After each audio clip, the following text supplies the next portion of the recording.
Luar biasa, Pak Pendeta Paruntungan Girsang. Sebelum saya kasih sesi tanya jawab, udah ada beberapa di kolom chat yang menanyakan. Yang tadi saya baca, bisa langsung aja ditanyakan di sini. Dari Bro Heri ya, yang pertama itu ya, mengenai Galatia. Silakan tuh Bro Heri T. Yang tadi pertanyaan di chat bisa disampaikan langsung aja. Eh, bisa bertanya langsung, biar semuanya dengar dan juga kita bisa mendengar jawaban dari Pak Pendeta Girsang. Silakan Bro Heri. Mengenai bagaimana Galatia apa itu di kolom chat itu tadi? Oh iya, Galatia berapa ya tadi?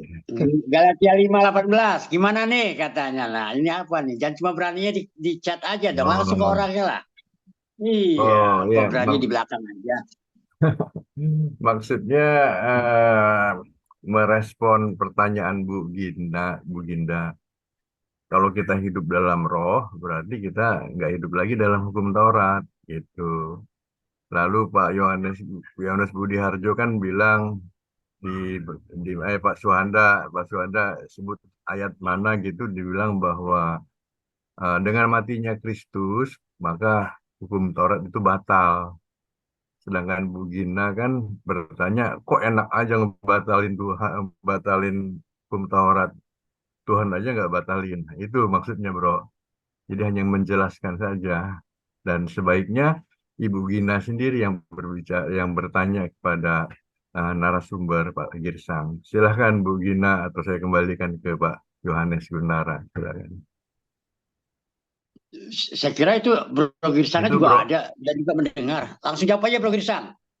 Teman-teman sekalian, di sini ayat 18, Galatia 5 ayat 18 berkata, akan tetapi jika kamu memberi dirimu dipimpin oleh roh. Nah, kata-kata ini, kalau kamu memberi dirimu dipimpin oleh roh, ini ingat, ini ayat ini dibicarakan oleh penulisnya ya sebelum kehancuran bait suci Allah, teman-teman sekalian. Jadi ini ditulis antara tahun 33 setengah waktu Yesus mati, terus murid-muridnya mulailah menulis. Nah, ini salah satunya. Tapi murid-murid sudah mengerti bahwa Kristus itu telah bangkit, telah menjadi roh yang menghidupkan. Jadi kalau di sini dipimpin oleh roh, itu artinya apa? Dipimpin oleh Kristus, sang roh itu. Jadi akan tetapi jika kamu memberi dirimu dipimpin oleh roh, maka kamu tidak hidup di bawah hukum Taurat. Karena sahabat-sahabat sekalian, ini ayat ini benar. Jadi begini, sahabat-sahabat. Tujuan Kristus turun ke bumi adalah untuk membebaskan umat manusia dari dosa. Apa itu dosa? Dosa itu terjadi karena adanya hukum Taurat, teman-teman sekalian. Hukum Taurat ditambahkan kepada bangsa Yahudi supaya dosa melimpah-limpah. Maka nanti terlihatlah lebih besar kasih karunia Tuhan, di mana oleh satu Adam semua umat manusia jatuh dalam dosa. Ya, jatuh dalam dosa. Tapi lebih besar kasih karunia Tuhan oleh seorang Kristus, maka manusia menjadi dibenarkan. Nah, sekarang pertanyaannya kembali kepada kita. Kesadaran kita. Apakah kita mau hidup di dalam hukum Taurat? Kalau kita hidup di dalam hukum Taurat, maka kita hidup dalam dosa. Karena ada 613, Bapak Ibu perhatikan, ada 613. Ya, Bapak Ibu perhatikan ya. Ada 613 peraturan dalam hukum Taurat. Ingat saudaraku, satu saja gagal. Satu saja gagal dari 613 peraturan itu. Maka semua peraturan hukum Taurat itu batal. Artinya kita tidak layak di hadapan Tuhan. Nah ini. Nah pertanyaannya, apakah saudara masih hidup dalam hukum Taurat? Kalau saudara hidup dalam hukum Taurat, saudara harus menyembelih binatang setiap tahun. Saudara harus menyembelih binatang setiap tahun. Ingat, orang Yahudi sekalipun sudah tidak menyembelih binatang lagi, teman-teman sekalian. Karena bait suci Allahnya sudah nggak ada. Jadi sudah ribuan iota dari hukum Taurat sudah tidak digunakan. Artinya apa? Kita sejak kematian Kristus dan kebangkitannya, karena Kristus itu menggenapkan hukum Taurat dalam kematiannya, sesuai dengan Roma 4 ayat 10, Kristus menggenapkan hukum Taurat dalam kematiannya. Artinya apa? Kita sudah hidup dalam kasih karunia Kristus. Itu kira-kira demikian.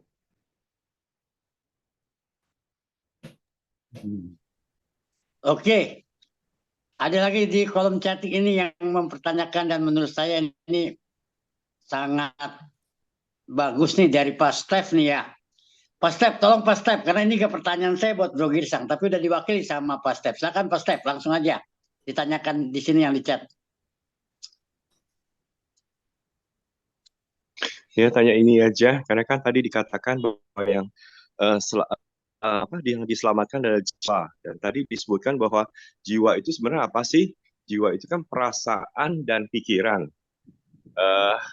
Dan roh itu kembali kepada Allah. Jadi kita pengen nanya, jadi apakah selama ini sebenarnya yang diselamatkan jiwa yang aman adalah pikiran dan perasaan? Apakah itu sebenarnya berhenti sampai saat kematian aja? Jadi sebenarnya setelah kematian, jiwa dan perasaan dan pikiran itu sudah tidak ada lagi.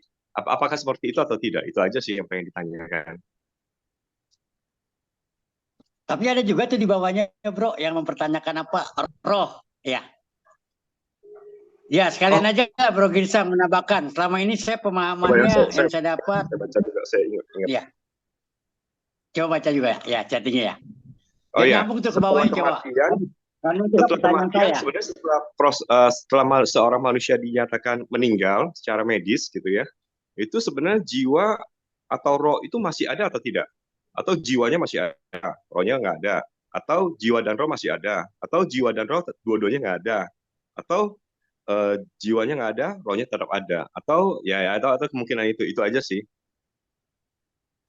Iya Bro Girsang, silakan. Oke, terima kasih Bro Steve atas pertanyaannya. Mari kita lihat ayat ya, kita lihat ayatnya. Boleh Pak. 1 Korintus 6 ayat 17.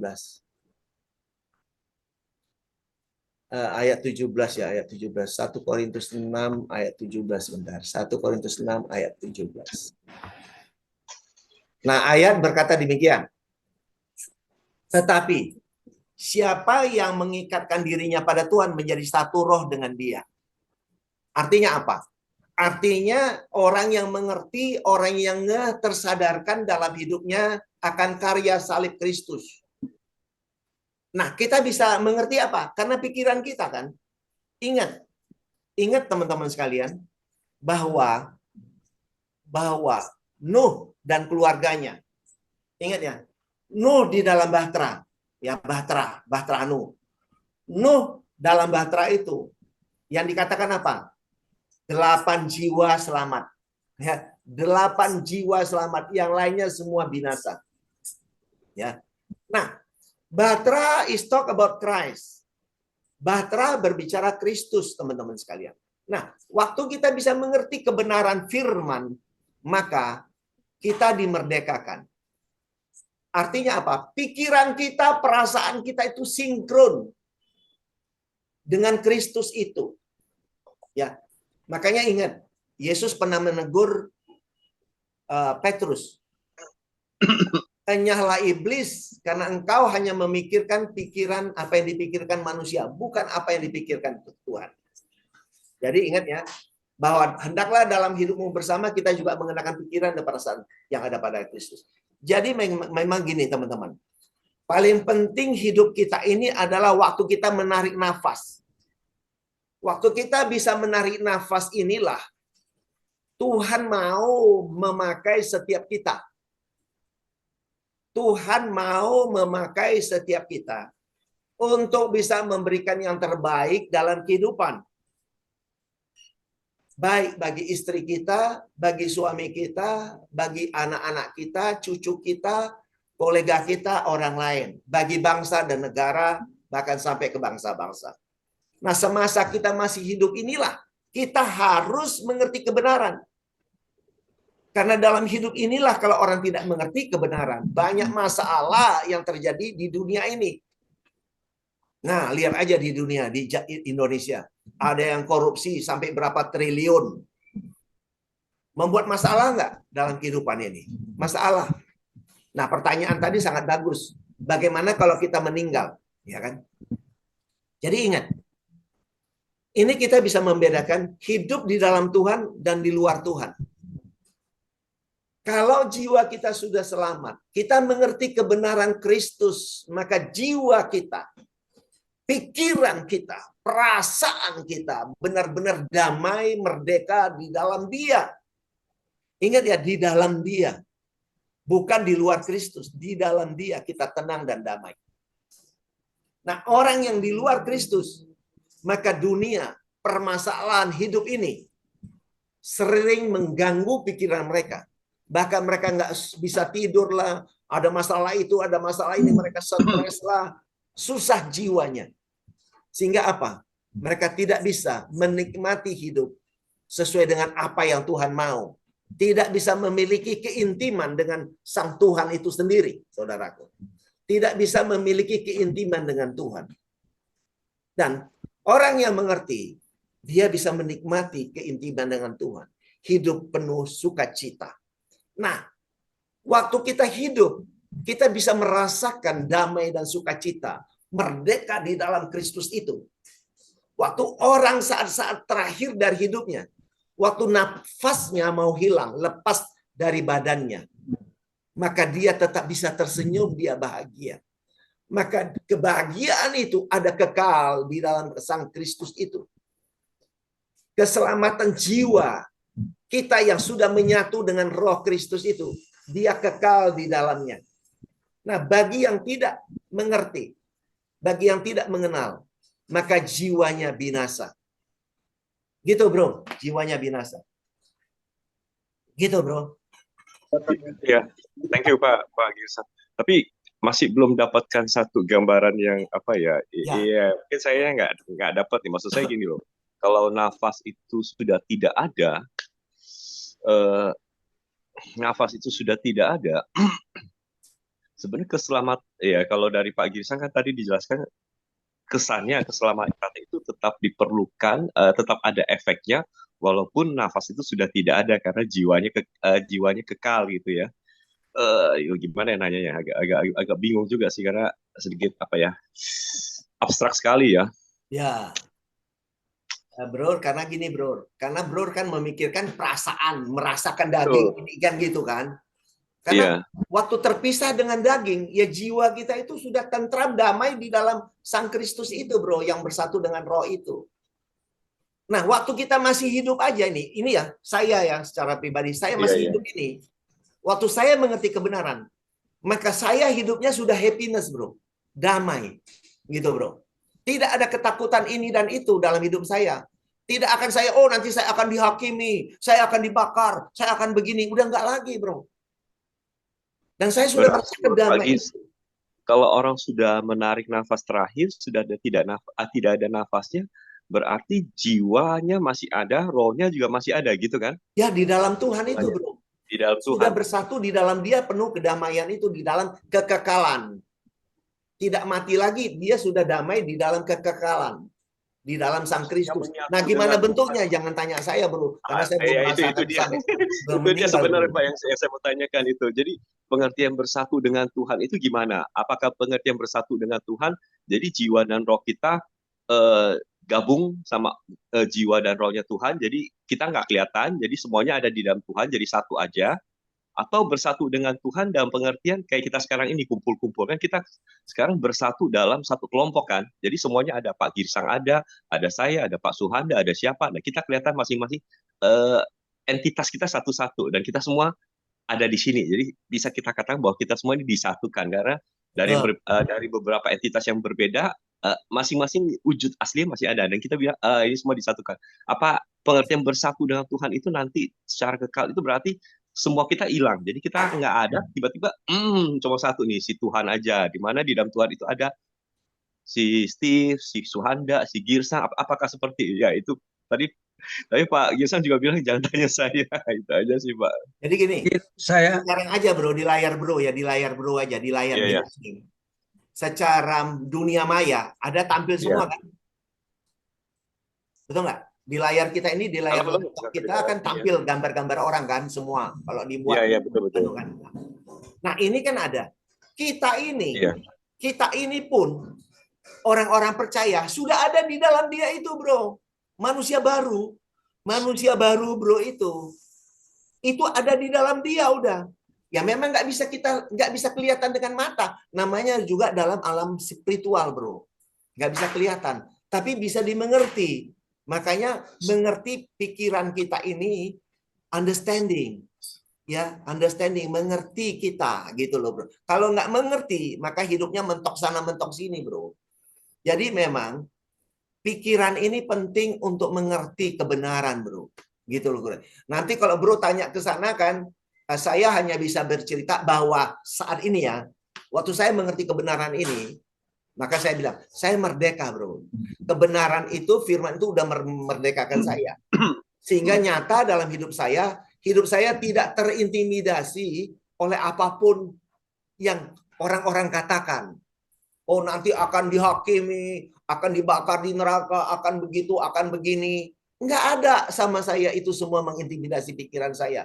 Bahkan saya sekarang merasa happiness bersama dia, di dalam dia itu. Bagaimana rasanya? Ya happiness saja bro, sukacita, kasihnya mengalir lewat saya gitu.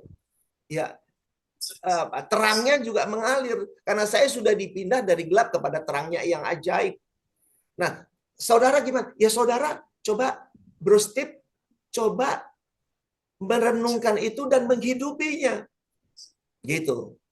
Nah ini semua pengalaman sangat pribadi bro, sangat pribadi. Silakan bro alami. Apa dulunya bagaimana, sekarang bagaimana, dan waktu orang mau meninggal dunia, ingat, ini adik saya cerita, cerita, dia menangani orang meninggal beberapa kali, di tangan dia orang meninggal. Orang yang mengenal Tuhan, waktu meninggal dia ceritakan, ini tahu adik saya ya cerita. Waktu orang meninggal di tangan dia itu, yang mengenal Tuhan, maka dia tentram matinya. Tenang, gampang. Tapi orang yang nggak ngerti, itu jelalatan matanya penuh, kayak ketakutan gitu. Mendelik sana gitu. Dan itu beberapa orang yang tidak mengenal Tuhan. Matinya ketakutan bro. Nah itu berbeda, di situ aja sudah berbeda. Kira-kira gitu bro. Jadi kedamaian itu dia tidak dapatkan di dalam Tuhan itu. Kita sekarang pun sudah damai di dalam dia. Kalau ada teman yang mau nambahkan, boleh silakan. Iya, saya tambahkan gini, Pak Steve. Iya. Kadang kita buang dulu nih pemikiran kita. Kadang-kadang kita dipengaruhi oleh pemikiran gitu ya. Betul Seperti Pak, iya. tunggal atau dikotomi itu kan banyak ya. Betul. Banyak istilah-istilah itu kita buang dulu dari pemikiran kita. Nah, ada yang bilang tubuh, jiwa, roh, ada yang bilang jiwa dan roh aja, gitu kan? Nah, tadi Bro Steve kita setuju mengatakan bahwa jiwa itu pikiran, perasaan, kehendak, ya, jiwa. Berarti tubuh ini kan nggak punya pikiran, perasaan, kehendak kan tubuh? Tubuh nggak ada. Iya. Nah, tubuh nggak ada punya pikiran, perasaan, kehendak. Nah, kalau kita lihat roh manusia mati apakah karena rohnya meninggalkan? Kalau kita lihat tidak, karena manusia meninggal karena apa yang ada di tubuhnya mengalami kerusakan. Betul, Jantungnya rusak, pasti dia mati, berhenti. Ginjalnya rusak, pasti dia mati. Pankreasnya kena kanker dan lain sebagainya, pasti mati. Ya kan? Nah, kalau gitu bagaimana nih? Gitu. Nah, dikatakan tadi, Pak Girsang katakan jiwa itu bersatu dengan roh Allah. Gitu. Jiwa itu menjadi satu dengan roh Allah, itulah yang dikatakan roh kembali kepada Allah, Allah yang memberikan roh itu kembali kepada Allah.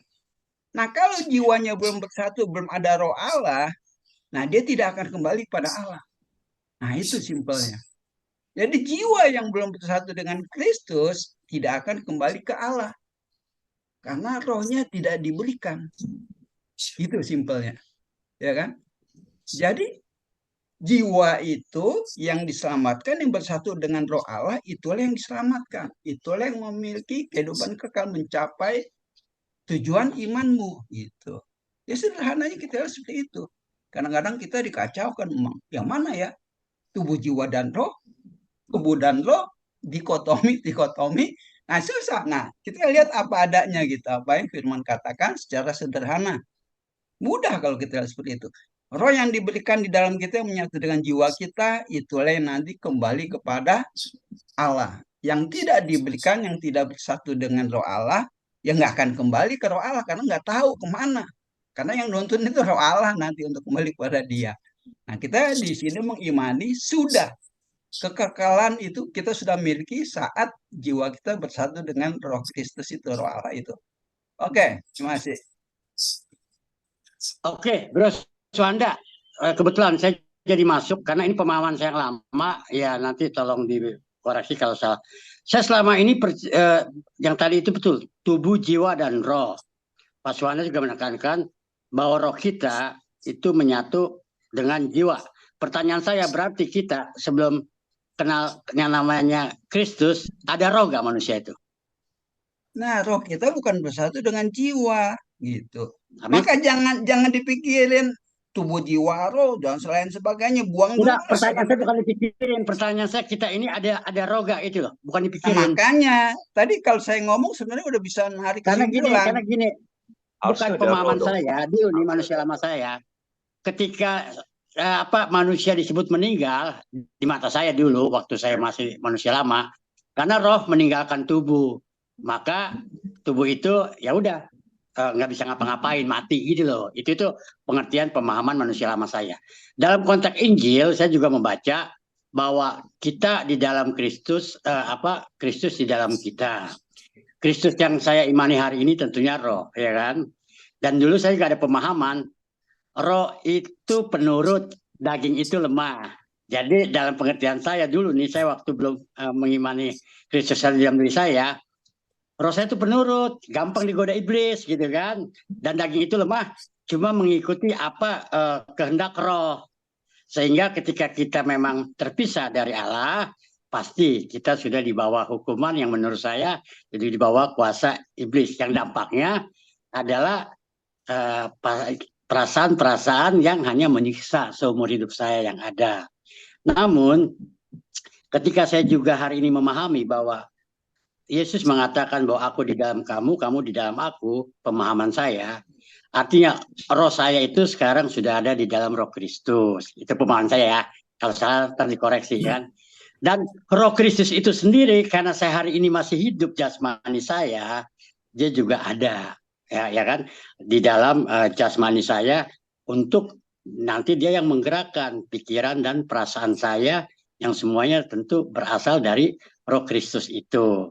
Coba itu aja sementara sampai di sini Pak Suhanda. Makanya kita gini, kita meninggal apakah karena roh meninggalkan kita atau karena kerusakan tubuh jasmani kita? Nah, situ lihat mana. Nah, manusia roh yaitu manusia yang sudah mengenal berkat-berkat rohani, disebut manusia roh itu, yang sudah mengenal yang seperti tadi, hidup dalam menyembah dalam roh dan kebenaran, sudah dalam kerajaannya, sudah memiliki terang, sudah meminum air hidup. Itu manusia rohani kita, manusia roh kita. Gitu, manusia roh. Jangan dibilang manusia roh yang katanya kita punya roh, bukan manusia rohani, manusia baru itu. Gitu. Jadi kalau dibilang mati, bukan roh meninggalkan kita karena tubuh jasmani kita yang rusak. Jiwa kita yang menyatu dengan roh Allah, nah itulah yang kembali kepada Allah karena rohnya yang diberikan kembali kepada Dia. Karena di pengkhotbah dikatakan Allah yang memberikan roh itulah akan kembali kepada Dia. Nah kalau roh Allah itu belum menyatu, ya nggak akan kembali kepada Dia. Kalau jiwanya belum menyatu dengan roh Allah. Nah jiwanya itu punya pikiran, perasaan, kehendak. Itulah nanti kita bisa merasakan pikiran, perasaan, kehendak kita bahagia, sukacita di dalam kekekalan. Tubuh jasmani Tadi kan udah dikatakan tidak memiliki pikiran, perasaan, kehendak tubuh jasmani. Enggak. Yang memiliki itu jiwa. Jiwa itu menyatu dengan roh Allah, dengan roh Kristus itu. Nah, itulah yang kembali kepada dia. Tapi kalau jiwanya belum mengenal keselamatan, sekarang ini mengatakan belum selamat, masih akan dihakimi. Ya dihakimilah nanti, karena dianya sendiri dihakimi, belum memiliki, menyatu, belum mempunyai iman, kekinian, kekekalan itu, keselamatan itu. Ya nggak akan selamat kalau selama hidupnya aja belum mengimani keselamatan, belum mengimani bahwa dia sudah memiliki hidup kekal. Ya setelah mati ya tentu nggak memiliki kehidupan kekal itu. Dan karena menyatu dengan roh Allah itulah jiwanya memiliki kekekalan gitu. Itu. Jadi roh Allah itu menyatu dengan kita karena kita sudah diberi rohnya. Gitu. Manusia rohani kita disebutnya sekarang, manusia baru yang lahir dari roh, yang lahir dari Allah. Kita lahir dari Allah sekarang ini. Diberi roh yang baru, ya roh Allah itu, roh yang barunya itu menjadi manusia baru. Gitu. Ya, Nah, buangkanlah kadang-kadang dikotomi, yaitu mengganggu pikiran kita kadang-kadang, jadi akhirnya kayak Tritunggal. Banyak orang akhirnya karena kata-kata itu jadi bingung gitu. Tritunggal aja banyak yang bingung. Dikotomi juga bingung akhirnya. Jangan dipengaruhi oleh kata-kata itu. Kita lihat apa adanya gitu aja simpelnya. Untuk melihat secara sederhana aja, gampangnya gitu. Allah pun secara gampangnya tadi gampang gitu dilihatnya. Allah Bapa itu Allah yang roh, tadi pagi saya katakan kan gitu. Mudah sebetulnya juga. Oke, terima kasih. Masih ada nggak Mbak Dian? Oh, cuma Mas ada. Oke. Makasih Bro Swanda. Ya, paham. Jadi memang saya bisa menerima pendapat bahwa tubuh jasmani kita itu ya kan misalnya kita meninggal itu karena tubuh jasmani kita itu pasti ada yang sudah tidak berfungsi atau rusak. Dan juga kalau misalnya karena usia pun lama-lama juga daya tahannya makin menurun kemampuannya ya kan, untuk yang ada di jasmani kita itu bisa juga pada akhirnya tidak lagi berfungsi sebagaimana mestinya. Ya disitulah jasmani memang pada akhirnya memang harus juga mati, selesai. Tetapi jiwa dan roh yang menyatu itu dalam Kristus. Saya sangat setuju mengenai bahwa kita pada dasarnya sudah diberikan oleh diberikan roh Allah yang menyatu dengan jiwa ya kan. Tetapi mungkin benar ya apa yang katakan Bro Girsang, kesadaran kita menyadari bahwa roh Allah sungguh sudah ada di dalam diri kita ya kan. Itulah yang memang setiap orang pencapaiannya berbeda-beda. Namun kalau kita sudah sampai ke sana, itulah mungkin yang disebut kita sudah dibaptis di dalam roh ya kan. Yang kesananya kita dengan sadar akan mengandalkan roh Tuhan di dalam keseharian hidup kita. Oke, silakan yang lainnya. Saya dulu. Siapa yang Saya ada dulu, lagi? Halo, saya. Oh, silakan. Oh, kalau Pak Sipayung yang minta, saya nggak berani nolak dah. Silakan. Nah, ini hanya memperluas wawasan dan menjawab banyak pertanyaan. Saya bacakan firman Tuhan Ibrani 12. Ya. Ibrani 4 ayat 12. Di sini nanti dijawab semua pertanyaan yang tidak jelas. Sebab firman Allah hidup dan kuat dan lebih tajam daripada pedang bermata dua manapun. Ia menusuk amat dalam sampai memisahkan jiwa dan roh, supaya kita tahu di mana roh, di mana jiwa, ya. Memisahkan jiwa dan roh. Jadi kalau manusia belum menerima Yesus, jiwa dan rohnya dipisah ini. Lalu orang yang sudah menerima Kristus, ya ini, jadi di dalam kita di dalam dia. Pastikan ini. Terus sendi-sendi dan sumsum. Sumsum ada di dalam sendi, sama dengan roh ada di dalam jiwa, sumsum juga ada di dalam sendi, dan sanggup membedakan pertimbangan hati dan pikiran kita. Ini jelas ini. Jadi kalau dibilang ada dua macam, ya memang ada dua macam. Jadi kalau ini tidak jelas, nggak ada kemajuan pola pikir kita, ada pemisahan itu. Jadi kalau orang menerima Kristus menjadi Tuhan dan Juru Selamat, ini ketemu kembali. Dosa di Taman Eden, Adam menolak ini, roh ini. Menolak firman sama dengan menolak roh. Ya nggak ada lagi hubungan. hubungan manusia dengan roh, dengan Tuhan putus batin. Tapi hubungan Tuhan dengan manusia yang berdosa ya jalan aja kapan orang dia yang punya semua. Jadi demikian adanya gambarannya. Kedua ada tadi pertanyaan yang tentang kita pengantin, kita mempelai. Mempelai itu menunjuk bukan kepada individual itu ya. Itu menunjuk kepada persekutuan gereja yang am, persekutuan orang-orang yang kudus dan am. Jadi kepalanya Kristus, kita badannya. Di dalam badan ini ada tangan, ada kaki, ada kuping, ada mata, apa-apa. Inilah tubuh Kristus itu. Jadi kalau ada pendengar dan Pak Girsang tadi pengertian, saya sangat mengamini ini, menggarisbawahi ini. Karena umatku binasa karena tidak mengenal Allah. Itu umatnya, tapi tidak mengenal yang ya hilang. Nah, jadi perlu memang memperdalam pengenalan. Ya, kalau kita tidak mengenal, ya sesat. Ya, jadi jangan dianggap kalau sudah jadi Kristen tidak mungkin lagi menghilang. Sehingga ada dikutip ya, ditekankan. Barang siapa yang setia sampai akhir.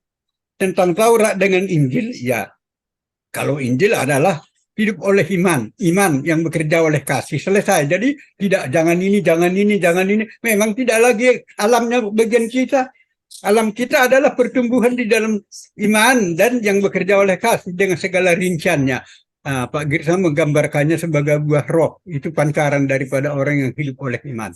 Demikian karena banyak orang yang mau ngomong, biarlah saya buru-buru ngomong.